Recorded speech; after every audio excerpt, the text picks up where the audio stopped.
Olá pessoal, bem-vindo e bem-vinda ao canal Amu Invest. VS LH11, vale a pena? Venha saber.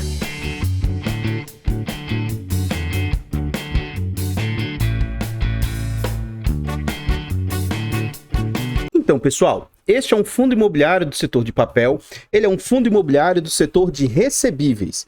Ele é um fundo que foi lançado no mês 8 de 2021, mês 1, né, janeiro de 2021, ele é um fundo de base R$10, R Capital é a atual gestora, ele é de títulos e valores imobiliários e é um fundo que está sendo negociado com alta liquidez. Ele está negociando em média quase R$1 milhão por dia, atualmente 961 mil. Este é um fundo para investidores em geral, qualquer pessoa pode comprar, ele tem nota 3 de 5 no site, ele faz parte do IFIX com 0,25% e atualmente ele conta com 29 milhões e 800 mil cotas. Em termos de PVP, esse fundo atualmente está sendo negociado a um PVP de 0,71. Isso indica que ele está com 29% de desconto. Então observe, ele tem um patrimônio atual de 311 milhões e o mercado está aceitando pagar apenas, entre aspas, 220 milhões. Então, como eu disse, é um fundo de base R$10, a cota atualmente está em 10,42 e o mercado está aceitando pagar 7,40. Para um fundo de papel com tanto desconto assim, alguma coisa o mercado deve estar enxergando, para ter todo esse desconto. No decurso do vídeo eu vou tentar explicar quais os riscos, que esse fundo está começando a apresentar cada vez mais. Ele sempre foi um fundo muito arriscado, que eu sempre falei nos meus vídeos, mas agora esses riscos estão começando a se mostrar um pouco mais sensíveis, tendo o mês 12 como referência, é um fundo que conta com mais de 91 mil cotistas. Então, nesse slide aqui, a gente vê o seguinte. Atualmente, o fundo está negociando a 7,40. A mínima dele, 7,03 e máxima de 9,58. Então, recentemente, esse fundo despencou aí, para essa faixa de 7 e pouco, R$7. Então, eu vou traçar aqui a linha dos R$10, que é o VP teórico do fundo. Na época que esse fundo veio a mercado, o que acontecia? Esse fundo ele veio da gestora Hectare, ele, o Tord, e aí a Hectare na época, como entregava uns dividendos muito altos, esse fundo era muito bem visto pelo mercado. Até hoje eu ainda vejo nos comentários assim, fundos que estão pagando muito, tá? Esse fundo é muito bom, a gestora é muito boa e tal, então geralmente as pessoas medem a capacidade ou a qualidade de um fundo pelo tanto que ele paga. Quando eu faço as minhas consultorias, mentorias, ou até mesmo os aconselhamentos que eu faço, geralmente eu explico isso para as pessoas. Muitas das vezes, você não deve perguntar o quanto você pode ganhar, mas sim o quanto você pode perder com certo investimento. Então, olha só, quando esse fundo vem ao mercado, ele vem com bastante ágil, sendo negociado ali na faixa de R$13, R$12, R$11. Então, durante os idos de 2021, esse fundo ficou um bom tempo ou com ágil ou negociando próximo ao VP. No final de 2021 para cá, os fundos em geral, inclusive fundos de papel, começam a ter uma certa queda. Aí com esse fundo não foi diferente. Então já no ano de 2022, no final de 2021, os fundos têm uma queda, esse fundo começa no primeiro momento, cair abaixo dos R$10. Durante os idos de 2022, o fundo vem caindo bastante, o seu patamar. Então ele sai de patamares de 10 e começa a ser negociado ali, próximo de 9, já próximo final do ano. Do mês 7 para frente, o fundo ficou lateralizado nesse patamar de mais ou menos R$9. E aí você vê essa queda gigantesca que houve aqui, recentemente. Na virada do ano, o que aconteceu para ter essa queda tão grande? Primeiro, o fundo começou a entregar menos. Então isso aqui, esse momento dele estar sendo negociado abaixo do VP, principalmente todos os fundos de papel começaram a sofrer, e como esse fundo começou a entregar menos, teve essa situação. Além disso, o fundo anunciou que não vai mais entregar pelo regime contábil, ele vai entregar pelo regime caixa, e com isso pode impactar o quanto que o fundo vai distribuir. Além disso, dentro do relatório gerencial, o fundo vem apresentando uma certa piora nos resultados do fundo. Então, juntando todo esse tipo de situação, o fundo sai lá de patamares até um pouco abaixo de R$9 e despenca para chegar nesse preço aí de 7,11 aí, 7,3. Mas agora, na data que eu gravo o vídeo, ele deu uma pequena recuperada e tá sendo negociado na faixa de 7,40.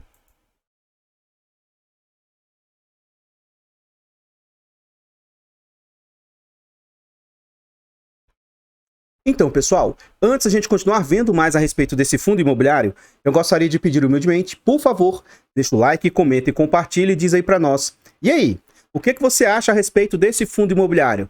Você tem ele no seu portfólio? Você conhece os ativos, a gestora e tudo mais? Eu fico impressionado como que muitos influenciadores, eles vão remando de acordo com, de acordo com a sua conveniência. Um tempo atrás, muitos influenciadores falavam muito bem desse fundo.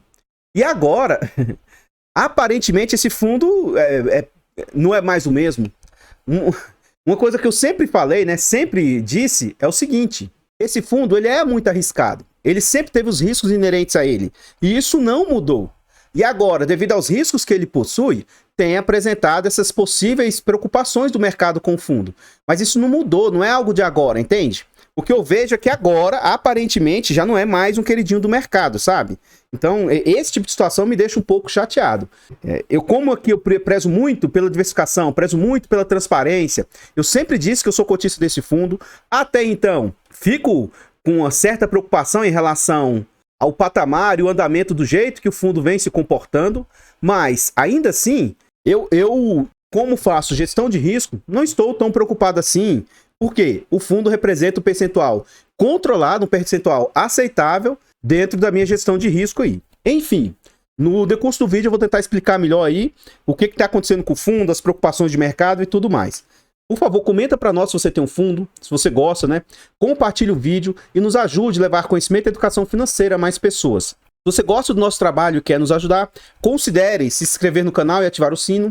Considere tornar-se membro a partir de 10 centavos por dia, R$ 2,99 por mês. Além de se tornar membro, você tem acesso antecipado a vídeos, participa do grupo fechado do Telegram e tem preferência quando pede um vídeo aqui no canal. Esse vídeo, por exemplo, está sendo gravado com uma semana de antecedência. Por fim, se você gosta do nosso trabalho e também quiser colaborar, o Pix do canal, amuinvest@gmail.com. Qualquer doação será muito, muito bem-vinda. Obrigado a todos vocês que colaboram. Esse vídeo aqui foi uma solicitação aí, ó, do Luiz Fernando. Ele pediu pra gente fazer um vídeo sobre o Tord e o Versalhes. Ele fala o seguinte: Amu, você poderia dizer ou fazer um vídeo sobre o Tord e Versalhes? Eles correm risco de falir? Vi que o Versalhes foi a leilão. Então, vou começar por essa questão de leilão. Para um fundo ir a leilão, uma ação ir a leilão, ele tem que ter uma alta ou uma queda acima de 5% nas suas negociações, algo bem atípico. Então, se isso ocorrer, o ativo pode ir a leilão. Tanto para ele não disparar para cima de forma exagerada e também para ele não cair de forma muito abrupta. Então, geralmente, isso pode acontecer. A questão de risco de um fundo falir, tecnicamente, isso não é provável. Não é possível que um fundo imobiliário venha falir, porque essas questões de falência, elas têm a ver com empresa, né? E como o fundo imobiliário ele é uma comunhão de pessoas, ele junta um grupo de pessoas para investir, ele não é considerado uma empresa, então não tem essa possibilidade de falência do fundo. Dentro do vídeo a gente tenta falar um pouco mais sobre isso. Então note, ó, esse fundo, quando ele veio a mercado, no ano de 2021, IGPM e IPCA estava totalmente descontrolado. Então esse fundo veio a mercado com entregas bem acima do normal. Neste momento, o normal era que fundos entregassem, fundos de base 10, na faixa de 9 centavos, 8 centavos, 10 centavos. E fundos de papel, muitos deles estavam entregando ali na faixa a mesma coisa, 80 centavos, 90 centavos, R$1, isso era o normal. Então esse fundo veio com a proposta de pagar uns rendimentos bem acima do normal, ó. Por várias vezes ele entregou ali 12 centavos, ó, 10, 11, então sempre com entregas acima do que era o normal do mercado. Algumas na faixa de 15 centavos, 18, 16... Então, assim, o fundo fez entregas bem atípicas. No ano de 2022, começa a ter uma diminuição da entrega do fundo, mas não foi só esse, foi o mercado como um todo. E as suas entregas já caem para uma média de 12 centavos. Teve entrega extraordinária aqui de 14, mas teve entrega de 7. Então, ele já cai para uma média aí de mais ou menos 12 centavos de entrega. E no ano de 2023, cai muito. Então, ele entregou ali mais ou menos 7 centavos ou 8, não me lembro, no mês passado. Já para esse mês de fevereiro, ele anunciou um valor até um pouco maior. Então, o mercado esperava que ele fosse entregar até menos. Então, acho que todas essas comunhões de fatores aí fizeram com que a cota despencasse tanto. Então, ainda se ele entregou um resultado, um valor, né, de 11 centavos anunciados, a gente vai ver isso melhor no próximo slide. Esse fundo já passou por 4 subscrições, são tentativas de crescimento do fundo, e a última ocorreu no mês 12 de 2021. Então aqui a gente vê as entregas do fundo, como eu havia dito, ó, 12, 11, 12, 14, 7. Um pelo outro aqui dá mais ou menos 12, 11 centavos, né? 12, 10, 12, 10, 11. E aí agora, ó, mês passado, 7 centavos. E dia 7 de fevereiro, ele vai pagar no dia 14 de fevereiro. Inclusive, quando esse vídeo for ao ar, ele já vai ter pago esse valor. Ele anunciou 11 centavos. Como a cota na data de fechamento do anúncio despecou, né, para 7,45, esse valor de 11 centavos representa 1,48. Mas cuidado, para quem tem esse fundo na base de R$10, isso representa 1%, 1,10, tá? Então o que a gente observa aqui, ó? O yield acumulado do fundo nos últimos 12 meses, o dividendo entregue está em 17,58% de yield acumulado. E aí, pode voltar nos vídeos anteriores aqui e observar. Se ele tem um alto rendimento, uma alta entrega de dividendos, ele também vai ter um alto risco. As pessoas acham que o fundo vai pagar muito e não está tendo risco em razão disso. Então, vamos à frente aqui para a gente continuar vendo. Nesse slide a gente vê que muitos institucionais têm posição no fundo, o Iridium detém ali 7% das cotas do fundo, o Becri com mais 6%, o MOR com mais 1,56% e ainda tem inúmeros outros ativos que têm posição no fundo. Então, pessoal, antes da gente continuar vendo mais a respeito desse fundo, eu tenho um canal secundário, o canal Almudicas, e o nosso objetivo é tentar chegar a 1000 inscritos para monetizar o canal. Se você quiser colaborar, quiser nos ajudar aí, vá lá e se inscreva. É de graça, não custa nada e você ajuda o amiguinho. Os nossos canais estão presentes em outras plataformas. Então, se você quiser ir nessas plataformas e seguir, a Mudicas, a Muinvest, a Mufiagro, desde já agradeço imensamente. Aqui a gente já está dentro do relatório gerencial e observe o seguinte, ó. O Versailles é um FII com foco que investe primordialmente em papéis de laço imobiliário, buscando sempre a simetria entre risco e retorno. De forma oportunística, o fundo avalia investimentos também em equities e outros fundos imobiliários que possuem estratégias complementares. Investir em equities, SPS, esse tipo de situação, gente, é alto risco, altíssimo risco. É um fundo de desenvolvimento, parte dele. Só que esse fundo ele vai investir em desenvolvimento no máximo 33% do seu patrimônio. Isso aqui agora está bem claro. Mas quando esse fundo ainda era da Hectare, isso aqui não era claro para os investidores. Então, agora a gestora traz isso de forma mais transparente. Então vamos lá, ó. O Versailles distribuiu 7 centavos de dividendos referente ao resultado do mês de dezembro sobre a sua cota patrimonial encerrada em 10,44 e tal. Então isso aqui ele pagou em janeiro. Em dezembro, todas as operações do fundo encontram-se adimplentes, ou seja, as coisas estão sendo pagas perante a totalidade de suas obrigações. Só que note, ó. Apesar disso, a equipe de gestão deliberou pela redução da antecipação da distribuição de resultado contábil. Então, lá na DRE, eu vou explicar melhor o que vai ser essa questão de contábil e de resultado caixa. Então, ele fala que tal decisão reflete a necessidade pontual de manutenção da reserva de lucro caixa acumulada para mitigar, né, diminuir o risco de sua não reposição via resultado de caixa futuro. Aí ele continua.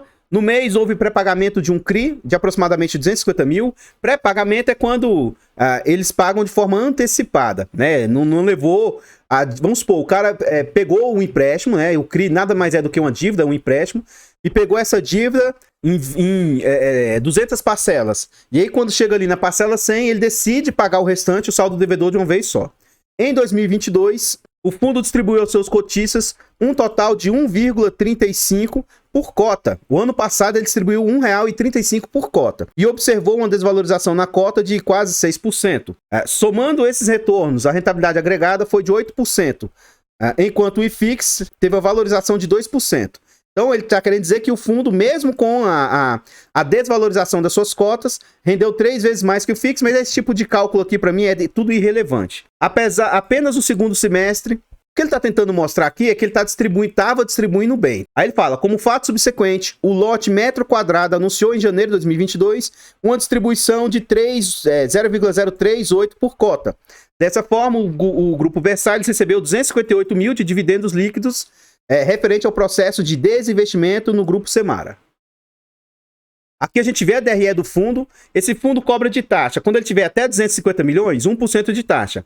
Entre 250 milhões e 500 milhões, a taxa vai para 0,95. E à medida que o fundo vai crescendo, a taxa vai diminuindo. Além disso, o fundo cobra uma taxa de performance de 20% do que exceder IPCA mais 4. Como as taxas do fundo aí são bem altas, essa taxa de performance de IPCA mais 4 não é o melhor dos mundos, né? Porque os ativos do fundo, ele tem um spread muito alto. Então, teoricamente, o fundo sempre vai estar recebendo essa taxa. Então, anteriormente, meio que o fundo estava pagando pelo sistema contábil, ao invés de ser pelo sistema caixa. Qual que é a diferença, Mu? Regime caixa, realmente o dinheiro entrou, ele realmente pegou esse dinheiro. No regime contábil, algo às vezes teve uma valorização, mas não necessariamente o fundo já começou a receber esse dinheiro. Imagine que você venda, só para título aqui de exemplo, um carro parcelado. Então você já teve o lucro daquele carro, isso veio para o regime contábil, mas para o seu regime caixa, à medida que você vai receber nas parcelas, que ele vai entrando. Então se você vender um carro de 20 mil, o seu lucro foi de 20 mil, isso vem... Entende? Então às vezes, não necessariamente... uma valorização das equities, uma valorização dos CRIs que ele tem no seu portfólio, isso vem para o regime contábil, mas ele ainda não recebeu. Então isso que ele está querendo dizer, que agora ele vai começar a atuar baseado nos recebimentos mesmo. Então olha só para a gente entender. Em dezembro mesmo, o fundo teve em regime contábil 3 milhões e 700 de receita. Enquanto no caixa, o que realmente ele recebeu foi de apenas 2 milhões e 200. Ó. Então 1,5 milhão a mais de resultado adveio sem ele ter realmente recebido. Então isso dá uma diferença muito grande. Então o que acontece? Só para você ter ideia, ele distribuiu 3 milhões e 200, sendo que realmente o que ele recebeu foi 2,200, ó. Então ele teve que gastar mais do que ele tinha ali, 1 milhão e 200, ó. Teoricamente ele usou de caixa ali 1 milhão e 200. Então o que a gente observa? Ó, pelo regime de competência, ele entregou abaixo do que ele precisava, tá? Pelo regime de competência. Então em razão disso que agora ele vai começar a distribuir realmente próximo do que realmente passar em caixa. Então vamos observar aqui, ó, dezembro, o fundo teve como receitas 2 milhões e 200, esse valor adveio dos CRIs, ele não teve receita de FIIs, outras receitas 29 mil. E aí as despesas do fundo aí, ó, 202 mil de gestão, 14 mil de outras despesas, e atualmente o fundo não está conseguindo oferir performance. Então a gente vai ver o que esses 200 mil estão representando frente aos 2.200 que ele receitou. Lembrando que 15% para mim seria o limite. 202 vezes 100, dividido por 2,238. Então a gente observa que em dezembro as despesas do fundo estão representando 9,02%. Abaixo dos 15, né? Então, atualmente está aceitável. Um ponto ruim que eu vejo atualmente da forma como a gestora está trazendo no seu relatório é isso aqui, ó. Valor de reserva de lucro contábil, valor de reserva de lucro caixa. Beleza. No acumulado de 2022, por exemplo, ó, ele foi usando reserva, aqui ele está usando, é negativo porque ele está usando as reservas. Somente em agosto ficou positivo, mas atualmente ele vem usando as reservas. Ó. Então em 2022 ele usou 13 milhões de reservas. E se ele não tinha todo esse valor, quanto que realmente está deficitário? Ele está com 13 milhões deficitário, é isso? Então isso aqui para mim tinha que ser um pouco mais transparente em relação a isso. E note como é que é a diferença de contábil. No contábil, ele está ainda com reserva de 9 milhões. Mesmo ele usando o que ele usou, é como se ele tivesse ainda 9 milhões a distribuir. Olha a discrepância, olha o quanto que descolou de um para o outro, né?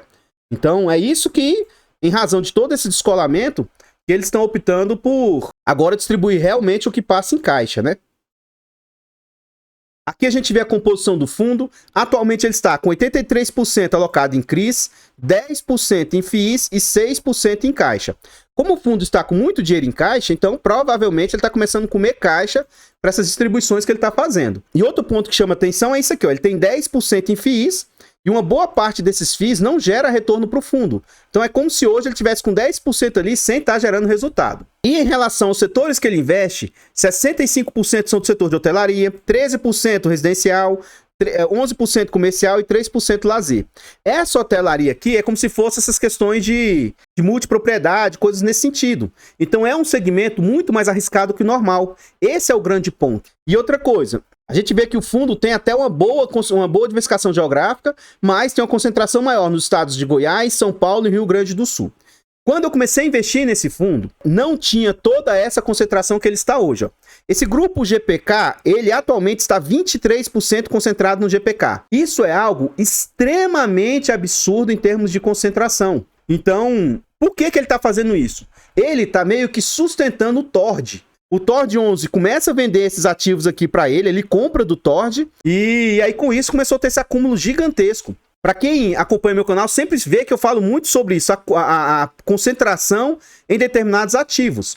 Então ele tem ali 11% em circuito de compras, menos mal, tá próximo dos 10%. Mas ele tem essa concentração de 14% nesse grupo mirante e mais 23% nesse grupo GPK. Imagina o seguinte, que esse GPK não consiga arcar com o que ele precisa pagar. Hoje ele teria afetado 23% das receitas. Então, como está cada vez mais aumentando essas concentrações, é um setor que ainda não passou por maus bocados, pode piorar mais ainda a situação. Então, o risco disso aqui afetar o fundo, ninguém espera que aconteça. Tá? Eu também não quero que aconteça. Mas se isso aqui vir a acontecer, pode causar um estrago, um impacto gigantesco no fundo. Então fiquem atentos em relação a isso aqui. E eu sempre também abordei essas questões de concentração e isso me desagradou bastante. Então o que acontece? Esse era um fundo que antes era para compor o meu portfólio com mais ou menos 5% de risco.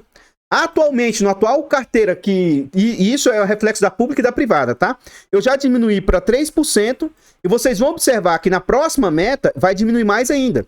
E por que eu vou diminuir nessas exposições o que vai fazer parte do meu portfólio? Porque esses riscos vêm aumentando. Então, se o risco aumenta, eu vou diminuindo a exposição. Como é que eu diminuo essa exposição? Vendendo? Não. Basta eu não aportar mais nele, ou aportar menos do que eu aportaria, porque aí os outros ativos da carteira vão representando cada vez mais. E aí, se acontecer algo, isso aqui não vai impactar o seu portfólio total. Aquilo que eu tinha dito lá atrás, ó, IPCA mais 11, GPM mais 14, GPDI mais 8. Então, a média da carteira é de 11%. Então, aquela história lá de performance de IPCA mais 4, eu não acho justo.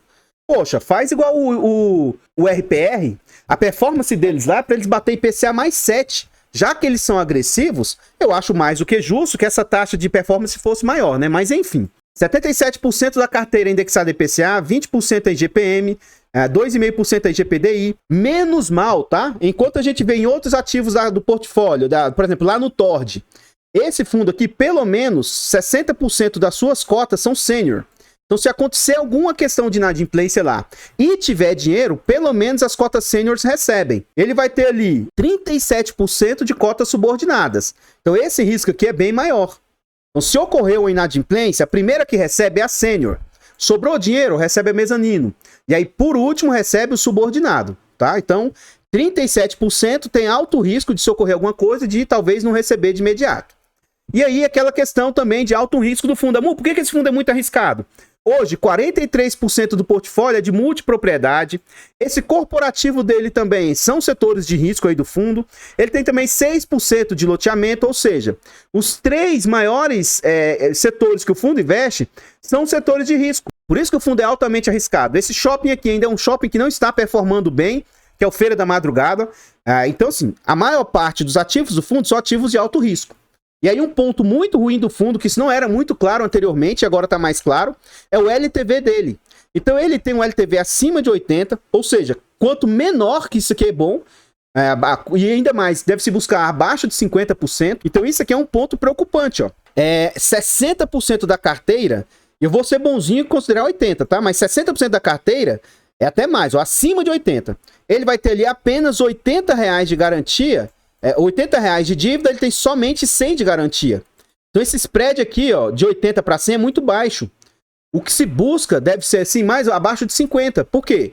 Caso dê alguma coisa, se ele tem 50 de dívidas, ele vai ter 100 de garantias. E aí ele consegue se desfazer, vender, queimar isso aqui rápido, e aí facilmente ele consegue, assim, é mais fácil recuperar a dívida aí.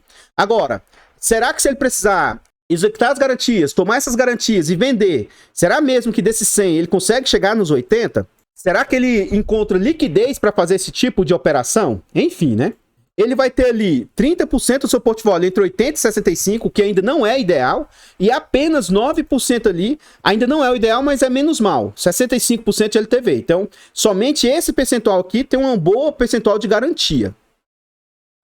O ponto que tem chamado a atenção e tem preocupado o mercado é isso aqui, ó.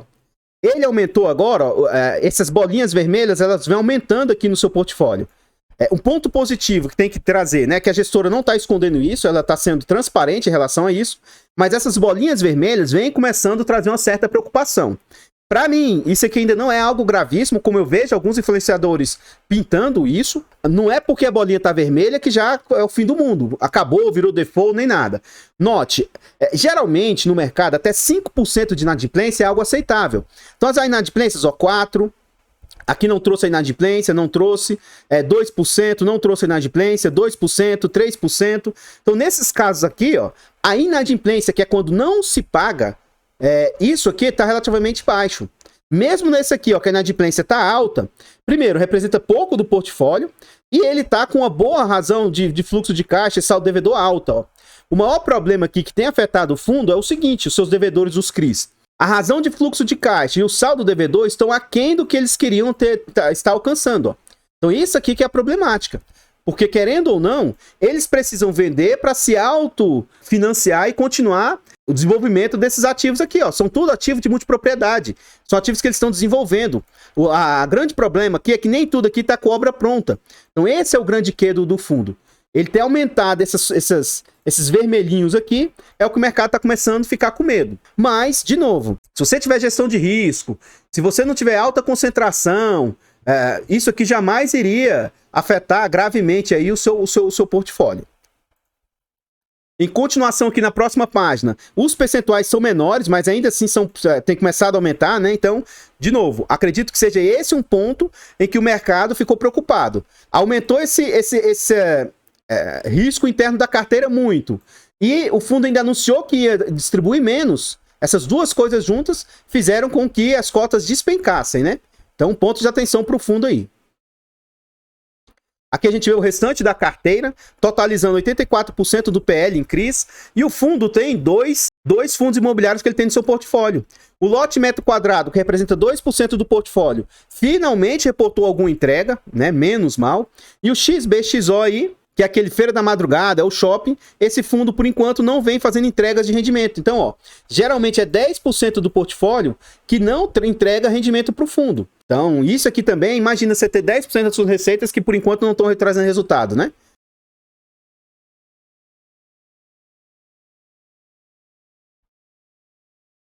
Então, pessoal, o que eu tinha para trazer a respeito do VSLH são somente essas informações. Por favor, considere lá no nosso canal Mudicas e se inscrever. E considere lá nas outras plataformas, seguir, se inscrever, comentar. A Mudicas, a Muinvest, a Mufiagro estão presentes nessas plataformas. E nesse vídeo aqui, deixa o like, comenta e compartilha e diz aí pra nós.